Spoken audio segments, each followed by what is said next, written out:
Alright, today I'm going to show you how I prep walls and sand walls before I paint them. I'm a big fan on you will not get a good finish if you do not sand and properly prep your walls. So I got a dustless system. You don't have to have a dustless system. You can just have a regular sanding pad and changing head.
I mean, it feels way better than what it did. I mean, these walls are bad.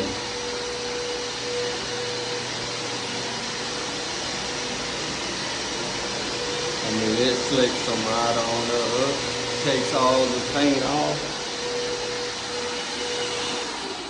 And it's dust free. This is a dust free system. So if you have allergies, if you have bad sinuses, or if dust bothers you, and I come in your house and I use this, it will not affect you one bit. That's why I got it, just for the selling fact of the people that have dust problems and can't handle the dust. I can use this and it not never affect them.